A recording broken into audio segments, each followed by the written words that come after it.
Quan, and I'm an organizational change manager. I work for a company called Pacific Blue Cross, and I also have a passion business, I'll call it, of teaching meditation and mindfulness, introducing it to other workplaces. And I have to say that I'm really surprised that I'm here today. This was not my plan at all.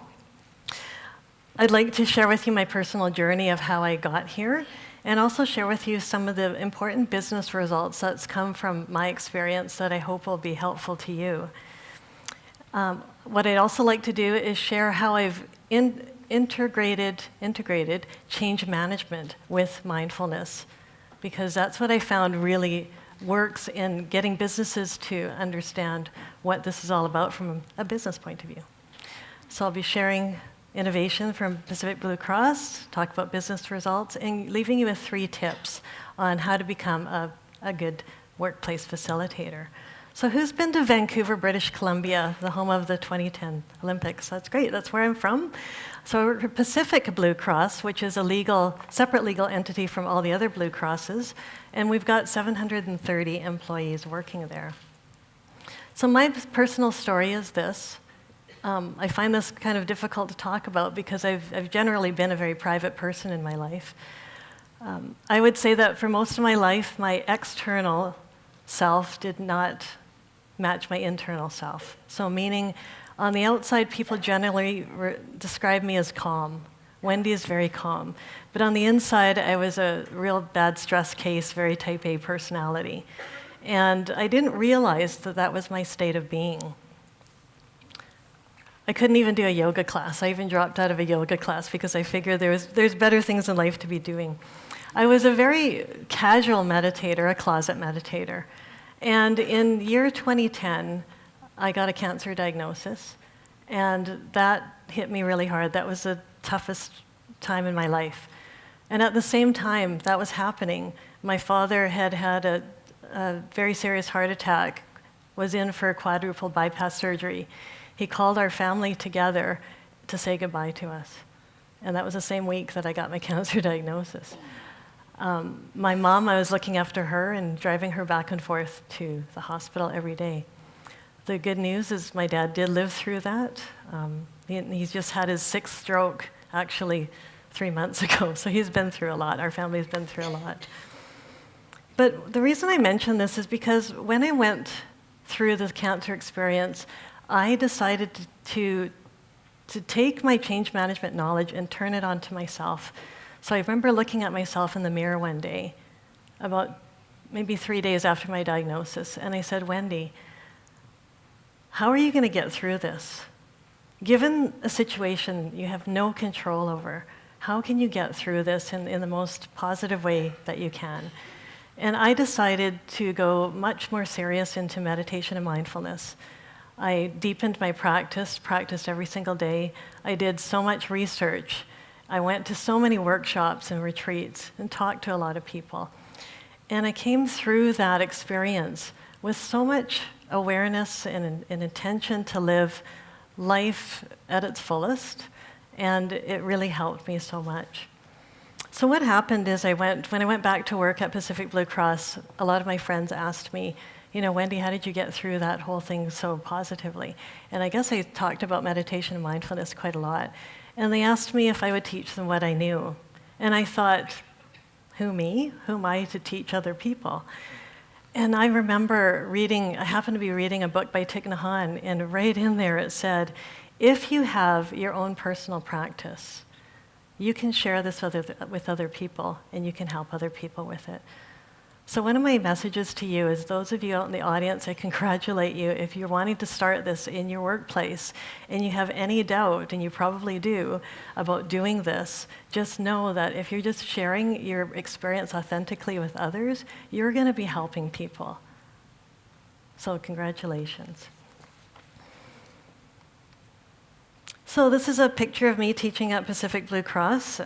As you can see, people are comfortable. They can sit on the floor. They can sit in chairs. And just a little bit about how I run the program. So I started in year 2011, started with 12 people, and I developed a Learn to Meditate program. I just saw very quickly what really worked for people. How do people really learn best, and what to avoid? the staff themselves who come chose to donate every time they come, because I do this on a volunteer basis. I have to say that I've done all of this at no cost, because I'm volunteering my time. The only cost that we've had is buying 4 meditation cushions and 2 benches, and that's it. And the donations go to holistic health and cancer causes. So I run this on a weekly basis at lunchtime. We're a unionized organization, so 30 minutes is very strict. So I have to keep it to 30 minutes. We run it at lunchtime. And the format is I talk for about the first 5 or 10 minutes. So people come in, they're really stressed, and they say, oh, I really need this today. And I settle them in. So I talk about a personal experience or a wonderful conversation that I've had with somebody, or I get out a book. There's so many wonderful books out there, and I read from the book. And then we go into about a 15 to 20-minute guided meditation. So this has really grown from grassroots completely through word of mouth. Word of mouth is extremely important to get your attendance growing. I have 190 participants today on my list, but not 190 don't show up every time because it's a drop-in, so people come when they can. So it's 26% of the organization. And when I first started in 2011, my personal goal was to reach 10% of the organization. That was my dream, and I thought if I could get that, I would be so happy. And look at the results there. I got that pretty much just after the first year. And it seems to have plateaued off at 26%. So running surveys of your participants is really important. This is one that I ran. And what I did there is I surveyed the 190 people. Actually, at the time, there was probably about 100 people. This represents 65 respondents. And I asked them this question: how would you rate your personal resiliency before attending any of the classes, shown in red, and after attending at least 5 classes? And look at the high result there. Before attending any classes, only 12% of the people said that their resiliency was high. And after, it was 72%. That's a 600% increase, so that's huge. This one I'd like you to see, and I'm glad you're getting the slides, because if this can help you get people on board in your organization, that would be wonderful. I'd like to tell you a bit of a story. In Pacific Blue Cross, we had a huge transformation project. So as the organizational change manager, my role was to get people through the change. It was a 7-year technological transformation that affected every job in the company and every business process. We had 2 phases. The first phase was small, and we failed miserably. We had no idea the impact that this technology was going to have on our organization. So phase 2 went live. The whole thing went live in April 2014. There was so much fear leading up to this go live. And this is when I started to instill change management practices, which I'll talk about in a moment. 5 months after the go live, I asked them this question: how much did meditation and our mindfulness help you through the big system implementation? And on the left-hand side, it shows their possible answers. And I circled the top 3 bars, and that represents 83% of the respondents, which I believe was 85 people, responded to the survey. 83% of them said that meditation moderately to significantly helped them through the big system implementation. So I was really happy to see that. This whole go live was deemed as a huge change management success. The executives were extremely happy with it. And the reason was, when we went live, the technology was extremely challenging. We had so many different problems with it, and people were working so much overtime.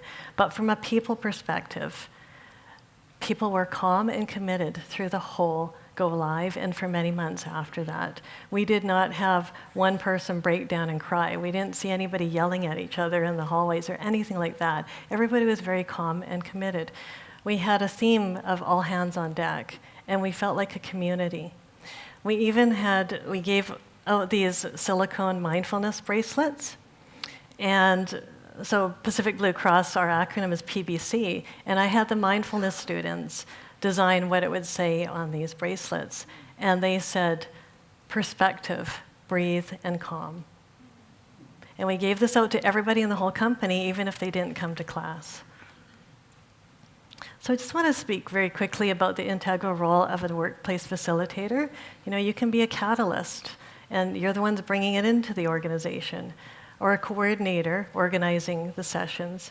Your role is to create a safe, meaningful experience for people. And you can provide live guided meditations if you like, or you can just put in a recording and sit down and meditate with everybody else if you'd like. And I also like to say that you don't have to be a meditation teacher. You don't have to know everything. So again, don't worry about if you're qualified or not. If you have a personal practice, you can help others. So I'd like to give you 3 tips. And tip number 1 is create an introduction session for new people coming into the program. For me, it's constantly new people saying, oh, I heard about your program, can I join? And so about 3 times a year, I create just a half-an-hour intro session. And that's just to help people feel comfortable, dispel some of the myths about meditation, let them know what to expect when they come to class, so they don't feel weird coming into class. If you feel qualified, you can show them posture options. So, can they sit on a chair? Do they have to wear yoga pants? I always get that question. Can they kneel? Can they lie down? Well, you can do all of those things. Instill confidence in the participants that they can do this. So make them feel comfortable and start building a personal relationship with them so they feel comfortable and trust you. Don't underestimate the value of silence.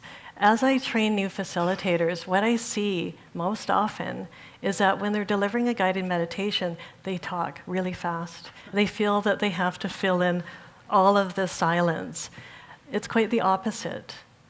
When you're giving instruction, you want to leave a lot of space for people to do what you're asking them to do, because a lot of people have never felt their breath. They've never felt their abdomen go in and out.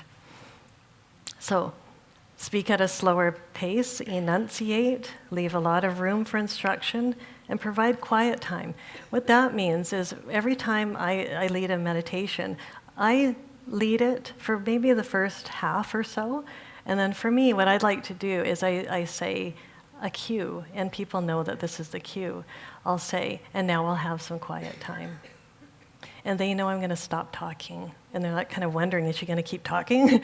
So that's a really useful thing. And tip number 3 is evaluate. So you will absolutely, without a doubt, get so many people coming up to you one-on-one to say how much of a difference it's made in their lives. Well, make sure that you do the surveys, because when you seek anonymous feedback, people will be very honest.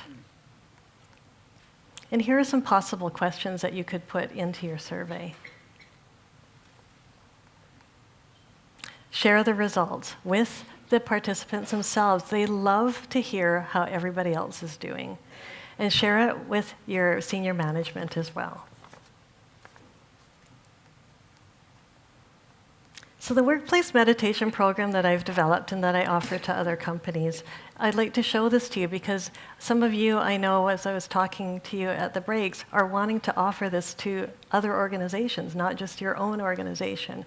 So here's how I do it. I have 3 parts. The part 1 is an information session. So it's like a lunch and learn to dispel the myths, and so people who are skeptical about meditation could come and hear, what is it really all about?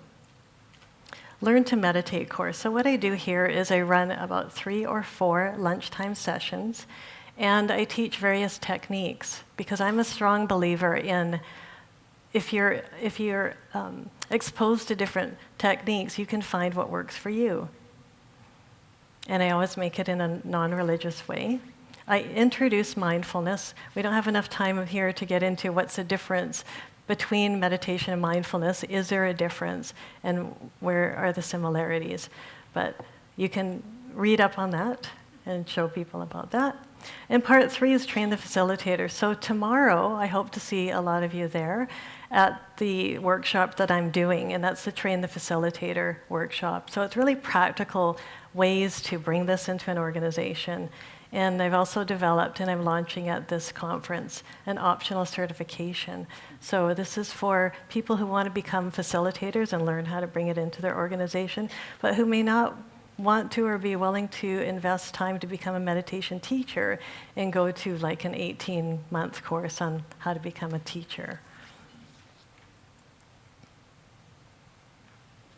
And I'd like to close. I've got a website called thecalmmonkey.com, and I have some free recordings there that you're welcome to use in your practice with other people. And I also wrote a white paper, so it's on my website. I wrote a white paper with those results where I talk about how I combine change management with meditation and mindfulness. And just very briefly, I'll be going over this a lot more tomorrow, but in change management, what we want to do is make people very self-aware about the changes that they're going through, particularly at work, and talk about in the context of the challenges at work. And ask them to think about, how are you showing up in that change? Are you really supporting that change? And if so, how are you displaying that? So I have a white paper that you can look at, and there's also a video of a talk on that, and hopefully it will help you in your practice. Thank you very much.